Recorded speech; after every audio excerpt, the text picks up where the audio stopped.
We are the Guinea Pig Collective. All will be assimilated. Resistance is futile. Welcome back as we are hanging out with Indy, the huge and fluffy Indy. Oh, Indy, big boy. Indy, our archaeological pig, is hanging out and we're getting ready to look at something that is kind of old school. This is a retro re-release from Mattel, Masters of the Universe, their origin retro line, and we got Zodak, Cosmic Enforcer. Love these retro carded figures, all the artwork on the back of the packaging right there. Really nice stuff. A little bit difficult to see. There goes the full display on the back. So let's get this one out of the packaging and take a look at it. Of course, just like the original ones, mini comic is inserted with this figure, giving you that full retro feel, even with the extra figures that are in the line on the back. And right out of the package, here we go with Zodak, Cosmic Enforcer.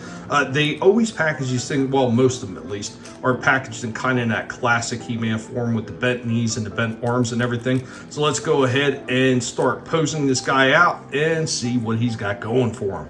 So with Zodak standing straight and tall, looking much bigger than he did in the packaging. Here we go with Zodak in a bit of a stretched out pose, showing off all the articulation he has up in arms. You can see he's got the elbow joints right there with the swivel. Of course, he's got the swivel and turn up at the shoulders, really well done. Bend down at the knees, flare and turn at the hips. And of course, you can see the rock and pivot down at the feet, along with that nice boot cut. And you can also see a little bit of turn in the head there. The head does have some decent movement, and he's got a little bit of a waist turn. My race is sworn not to interfere with the affairs of mortals. Of course, as with all these origin figures, while they do have a lot more articulations, obviously, than the original ones, they never made these things with enough articulation to be able to get into a kneeling position. I really do think that has to be, it's actually due to the way the thighs are. They're a little bit disproportionate, so the calves and everything are much longer than the thighs. If these thighs were just a hair bit longer, these things probably could have gotten to kneeling positions.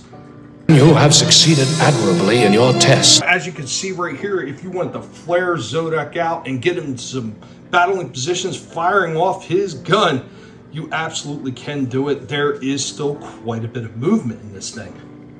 Easier to show you. There we go with one more pose with Zodak, looking all kinds of majestic with his laser gun. I may not have mentioned that he does have turn and pivot in the wrist as well, but maybe this thing has a little bit of problem with the thighs being slightly shorter, but it's supposed to represent the classic figures, and I think that they nailed that look. Absolutely perfect. I really don't have many complaints about this one. Looks like the original figure, but with a lot more articulation.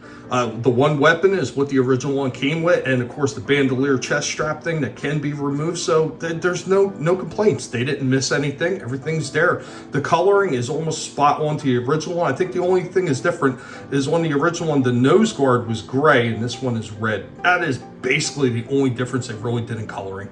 Maybe the gray on this one is slightly darker too, but other than that, everything is perfect. They nailed it. Once again, good job on this one, Mattel. No real loose joints, no real weak joints or anything like that, so not bad at all. I think that this one is an awesome addition to anybody's collection if they can find it. This one is from 2023, so it may be a little bit tougher to find out in the wild. I got lucky and one of my GameStops actually still had this one on the shelf, and it was only going for about $17, so not a bad find whatsoever. I'm going to give this one a 9 out of 10. I think they just about nailed everything that they possibly could on this one, and I'm enjoying this and love having this in the collection. So from Nibbling Indy, you're not supposed to nibble on the battle box. But from a Nibbling Indy and myself, guys, we hope that you have a good one, and be sure to let Indy know what you thought of this one. Later, y'all. Farewell. And the Masters of the Universe.